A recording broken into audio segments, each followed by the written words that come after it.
Beleza, André, Galvão, PC. André, eu vou iniciar com uma frase, mas não levem ela, por favor, ao pé da letra. É só para a gente destrinchar ela para diversos caminhos. No futebol brasileiro, o mais simples, às vezes, é o efetivo. Quando a gente vê a questão, não é porque parece que eu só gosto de time de bola, pelo contrário, eu acho que posse de bola faz parte de uma das fases do jogo. E o Fernando Diniz precisa preparar outra fase do jogo dele, que eu acho que é muito abaixo do que é a fase de posse de bola dele. Só que cada vez mais, se eu fizer uma marcação um pouco mais atrás e usar a velocidade, teoricamente, tá, André, Galvão e PC, eu preciso raciocinar menos para criar mais alternativas. Porque você fazer uma marcação em bloco baixo são movimentos mais simples. Tudo na vida é mais fácil você destruir do que construir.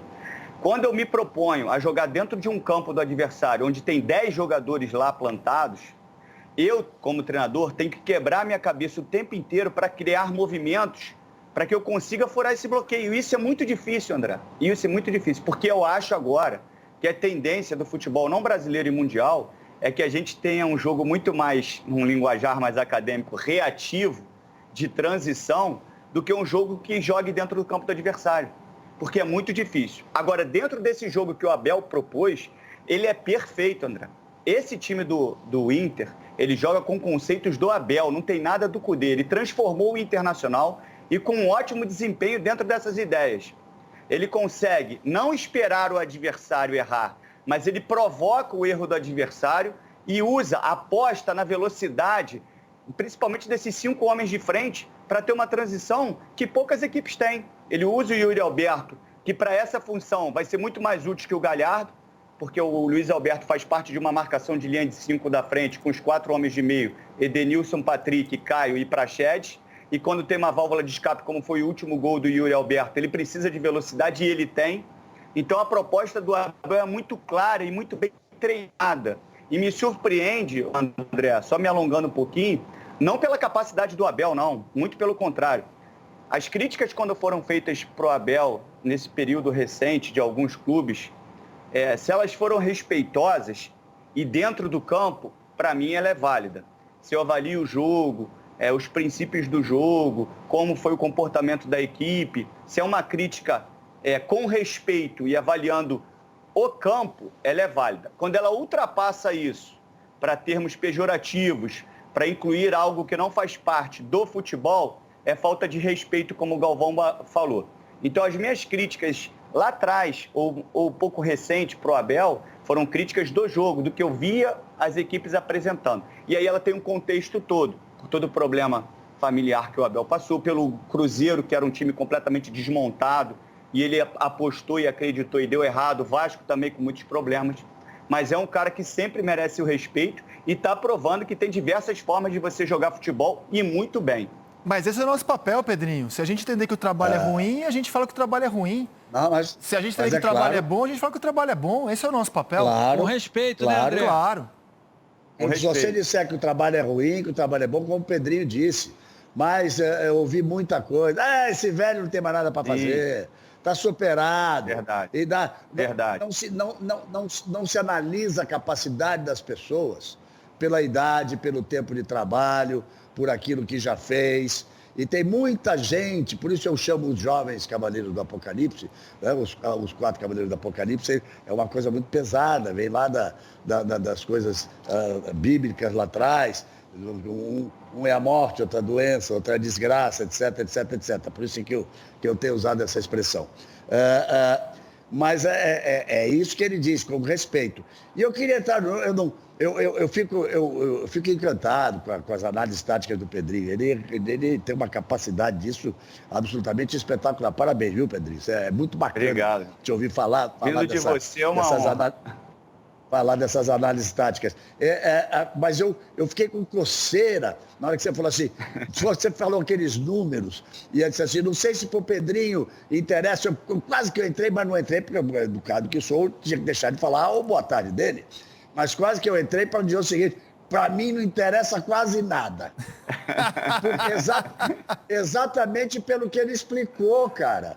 exatamente pelo que ele explicou. Não adianta você ter a posse de bola, seu adversário já sabe como você joga. Seu adversário já neutralizou todas as suas opções. O São Paulo estava na hora e no momento. O Muricy vai ter que ter muito cuidado com isso, porque ele está lá numa outra função, ele respeita, ele já me falou pessoalmente, respeita demais o trabalho, acredita no trabalho do Diniz, acha que realmente, talvez ache que o impacto da desclassificação para o Grêmio, mas o São Paulo tem essa posse de bola em todos os jogos, mas joga igual em todos os jogos. Em determinado momento encantou. Não está na hora de pegar alguém de calças curtas, o Pedrinho, num próximo jogo jogar completamente diferente, porque continua tomando gols de saída de bola, daquela bola. Ontem o Kleber, num determinado momento, disse assim: será que o São Paulo vai bater uma bola comprida, vai quebrar a bola? Aí ele mesmo disse assim: não dá não, estou vendo aqui que tem 7 jogadores da intermediária para trás. Vai fazer o quê? Vai sair tocando daquele jeito. Então, essa posse de bola. E quanto a essa coisa do ser... Como é que é, Pedrinho? Me ajuda aí, ativo, reativo? Como é que é esse negócio aí? Esse modernismo agora? É brincadeira, né? Eu digo, é quem domina a bola e ataque, e quem traz o time mais atrás e joga no famoso contra-ataque. Ou seja, você definiu, quando falou, essa transposição do Inter é muito rápida, com toda a explicação que você deu. Mas o Inter do Abel ontem marcou alto em determinados momentos. Roubou bola na marcação alta para fazer gol. Provocou o erro. O Inter ontem fez gol dos 3 jeitos. O Inter fez gol de bola parada, que tem sido um forte nessas vitórias do Abel. O Inter ontem fez gol de sufocar a saída do São Paulo, de provocar o erro e com isso fazer o gol, e fez 3 gols de contra-ataque. Na hora que interessou ele parar de pressionar lá em cima, traz aqui embaixo e usa essa velocidade que ele montou com o Edmilson, com o Praxedes, com o Caio, o Patrick. Eu só achei que você esqueceu de falar do Patrick. A capacidade... Sim, falei, o Patrick é o... Patrick Edenilson. O Patrick é o condutor da bola na velocidade. Ou seja, ele trouxe o Praxedes, ele trouxe o Yuri Alberto, ele trouxe... Eu esqueci o nome do zagueiro. Recuperou os laterais. De novo. Recuperou os laterais. Ele trouxe o Dourado. É outro time. Enquanto isso... O Galvão. Eu não torço contra, não. Enquanto isso, o argentino... Rapaz, tomou de 5 do Ibiza da 3ª divisão, que eu nem sabia que tinha futebol em Ibiza. Fui em Ibiza umas 10 vezes na vida. Nunca vi um estádio de futebol. Agora, ó, eu quero que alguém me mostre uma prova de que quando saiu o Kudê, e chegou o Abel Braga, o time foi eliminado na Copa do Brasil, foi eliminado na Libertadores, começou no Campeonato Brasileiro com a seguinte sequência: perdeu dos reservas do Santos, perdeu do Fluminense em casa, empatou por 0-0 com o Atlético Goianiense, esses 3 jogos horríveis do Internacional. E aí empatou jogando bem com o Atlético Mineiro. Era uma sequência desastrosa. A gente aqui tratava o seguinte: a realidade do Inter agora é brigar por G4, acabou o título. Mas, André... Que alguém me traga uma prova de que durante essa sequência dizia o seguinte: não, o Inter vai ser o líder na 31ª rodada e vocês estarão celebrando uma vitória de 5-1. O futebol brasileiro... Espera um pouquinho. Eu queria falar da imprevisibilidade do futebol brasileiro. Porque o que está acontecendo agora é algo que, assim, pelo menos que eu tenha visto, ninguém previu. Por isso que daqui até o final do campeonato é também muito difícil cravar que o Inter vai manter, que o São Paulo não volta, que o Flamengo não vai chegar. Fazer previsão nesse campeonato é para loucos. E, Galvão, eu queria só mostrar um número para ilustrar o que você estava falando. Os números do jogo de ontem, se bem interpretados, eles mostram perfeitamente o seu diálogo com o Pedrinho. Passes certos, ó, o São Paulo 537. O que adianta trocar 537 passes se você não chega no gol do adversário? O Internacional, com aproximadamente 1/3 desses passes, marcou 5 gols. 5 gols. Então, os números do jogo e os números da sequência do Inter e do São Paulo, se bem interpretados, dizem muito sobre as duas equipes. Fala, Galvão, desculpe.